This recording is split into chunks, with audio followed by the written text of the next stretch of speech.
In the quiet, dusty village of Ndaji, 16-year-old Furaha loses everything overnight.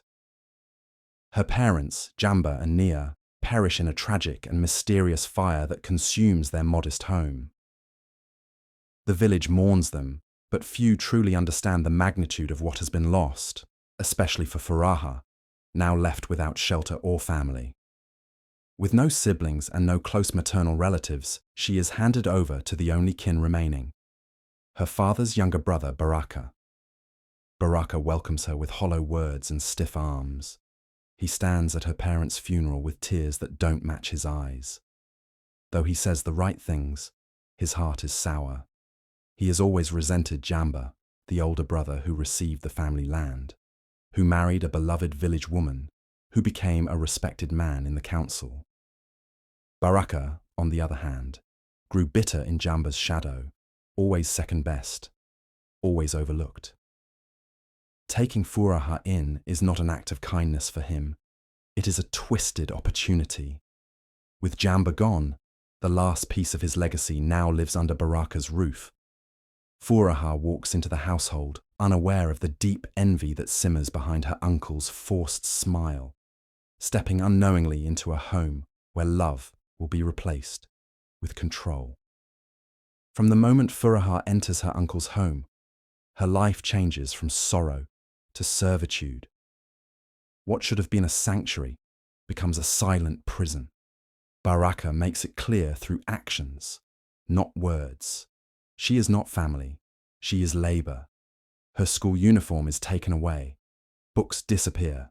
The promise of continuing her education dies quietly in a locked cupboard. Baraka's wife, Mamalona, wastes no time breaking Furaha's spirit. Each morning, she barks orders, hurling insults like stones. "You're just useless ash from a dead flame." The words sting more than the chores. Furaha scrubs floors until her knuckles bleed, cooks for the family she no longer feels part of, and sleeps on a worn mat near the smoky kitchen. At dawn, she watches her cousins, Baraka's sons, walk to school, laughing and carefree, through the same window she used to glance out from. Her suffering doesn't go unnoticed. An old village elder, Babu Mzi, pays a visit and watches her carry water with trembling arms. He pulls Baraka aside and says, "Orphans are the mirrors of our soul. Treat her well, or life will reflect your heart."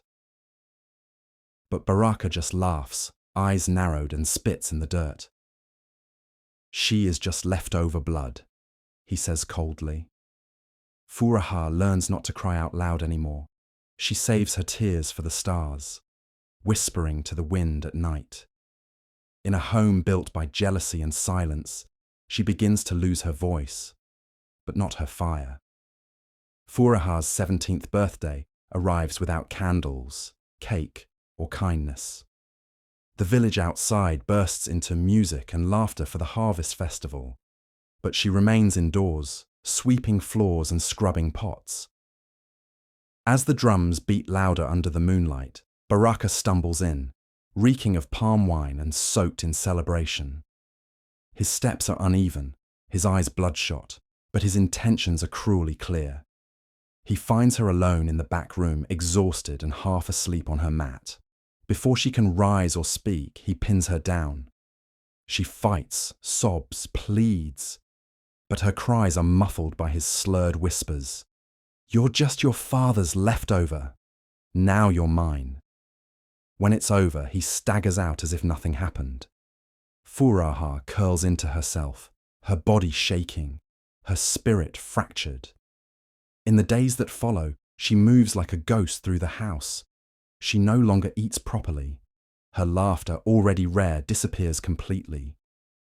Mamalona sees the change, sees the bruises, hears the quiet sobs at night, but says nothing. Whether out of fear or blind loyalty to her husband, she chooses silence. She washes the bedsheets as if scrubbing truth from fabric. Weeks pass, and Furaha's body begins to change. Her belly swells slowly but unmistakably. Villagers start to whisper. The girl who once smiled by the stream now walks with her head down, her eyes hollow. Some suspect mischief, others judge. None ask the right questions, and the one who should protect her watches from the veranda with cold, satisfied eyes. As Furaha's pregnancy becomes too visible to hide, questions begin to spread like fire through dry grass. Curious neighbors start knocking. Schoolgirls stare. Church matrons stop speaking to her altogether. When the whispers reach Baraka, he doesn't flinch. He lies with ease. She ran off with some boy, he says with a sneer. Slut got pregnant and came crawling back when he dumped her. That's the truth. His voice is so convincing, even some who knew Furaha's quiet nature begin to doubt. Mama Lona, standing beside him like a stone monument, nods and adds, "She's always had secrets. We tried to guide her, but some girls don't want saving." The story takes root. Village women who once held her as a baby now scorn her. Some offer her bitter herbs, whispering methods to erase the shame. Others spit at her feet, calling her cursed. Her old friends avoid her, crossing the road when they see her coming. Furaha speaks less, eats less, dreams less. But at the edge of the village, near the slow-moving stream, sits Grandma Ayo, a blind, forgotten elder who sees deeper than most with no eyes at all. She calls Furaha by name and says gently, "Pain carries seeds. Don't drop yours in poison." Those words stay with her. In secret, Furaha begins to draw again. With charcoal and scraps of paper, she sketches memories. Her mother's smile, her father's hands, her old home before the fire. She draws birds, always flying, never trapped. As Furaha's belly rounds with undeniable proof, Baraka's discomfort grows, not out of guilt, but fear. Fear that whispers might turn to accusations, that his secrets might unravel. One evening, under the cover of dusk, he speaks with a traveling trader, a man who deals in goods, livestock, and sometimes people. He arranges to marry off Furaha to a distant family in the town of Kisinga. The truth is far worse. She is sold to be a domestic servant, the payment labelled as a dowry to disguise the transaction.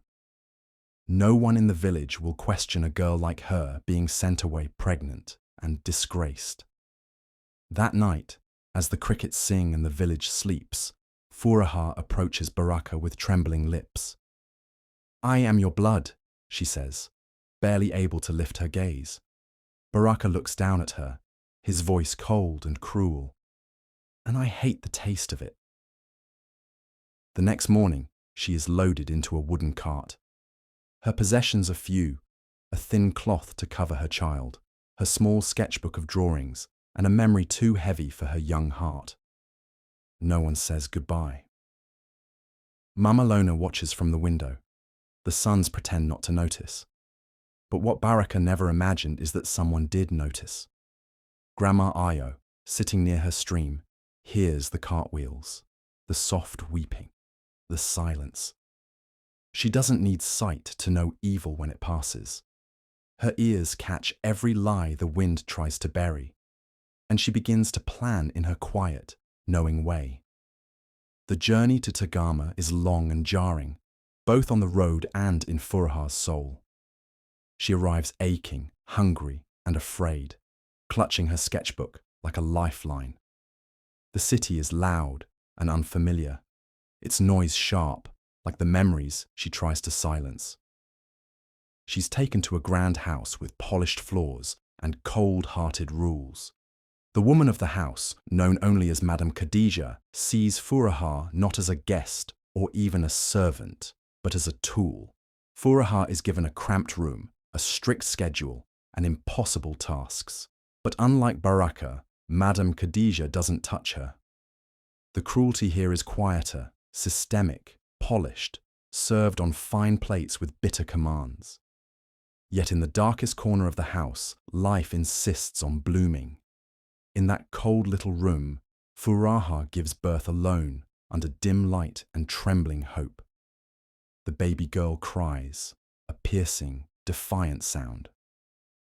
Furaha names her Neema, grace, for what she believes was given to her when all else was taken. She hides her drawings beneath the mattress, sketches made at night when Neema sleeps beside her. One afternoon, while delivering tea to the guest wing, she accidentally drops her notebook.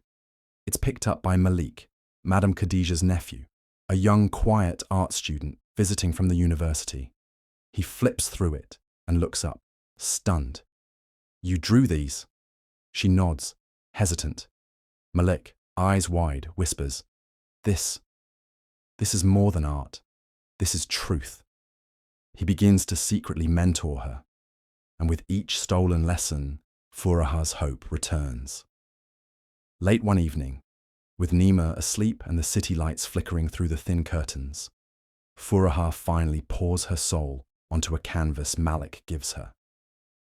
What she paints is not just a picture, it's a wound that breathes. She calls it caged fire. In it, a young girl cradles a baby while flames rise behind iron bars shaped like a man's face, Baraka's face. Her eyes scream, though her mouth stays shut. The painting is raw, defiant, unforgettable. Without telling her, Malik submits the piece to a prestigious city art competition. He believes the world needs to see it, even if Furaha isn't ready. Days later, they receive a letter. The portrait has won first place. The award ceremony is packed. When Furaha is called to the stage, she hesitates, but Malik urges her forward. Microphones surround her. She clutches the sides of the podium. Her voice trembles as she says, "He was supposed to protect me, but he burned what was left of my world." The room falls silent, then applause, then tears. Her story spreads like wildfire across the country. Activists, artists, even news anchors rally around her. Hashtags trend, petitions rise. People demand justice. Back in Nandaji, Grandma Ayo sits by her stream, the radio playing softly. She smiles, not with surprise, but with satisfaction. The truth has found its voice. The news of Furaha's story reaches Nandaji like a storm. Radio hosts speak her name with reverence. Newspapers print her portrait in bold ink. In the village square, crowds gather around Babu Mzee as he reads the full account aloud. Gasps echo. Women sob. Men clench their fists. Baraka tries to deny it all, calling it a lie spun by a bitter girl. But the evidence is overwhelming, the village no longer blind. When he attempts to flee under the cover of night, villagers intercept him. They drag him into the square, where he once mocked the weak. A special council is called. Elders strip him of his land, his title as a councilman, and every shred of community respect. He is banished from Daji, told never to return, not even in death. Mama Lona pleads, falls to her knees, but no forgiveness comes. Even his own sons lower their eyes and walk away. Years later, Furaha returns to Ndaji, not as a shadow of her past, but as a light for its future. The villagers line the roads to welcome her, their heads bowed in apology, their hearts open in redemption. She is no longer the girl they once whispered about. She is an honored daughter of the soil. Where her childhood home once stood in ashes, she lays the first stone of a new beginning. With Malik by her side and Neema tugging at her dress, they build a school, not of bricks alone, but of vision. She names it Jamba House, after her father, the man whose love never left her spirit. Children from across the region come to learn and to create. Neema grows, her laughter filling the air beneath the mango tree that once caught her mother's tears. At the opening ceremony, Grandma Ayo is wheeled to the front row, her face lit with pride. Furaha stands before the gathered children and speaks, her voice steady and warm. You are not what they do to you. You are what you rise to become. And with those words, a village once stained by silence begins to bloom in colour and courage. At the entrance to Ndaji, carved into the village gate with bold, careful hands, the final message stands for all to see. Even a snake sheds skin, but only a man cursed with envy poisons his own blood. The sun casts a golden hue across the land. Children laugh as they paint murals on clay walls. Women share stories and food beneath wide trees. The air is full of colour, healing and song. Furaha watches quietly from a shaded bench, Neema spinning joyfully in the grass nearby, her giggles echoing like a promise.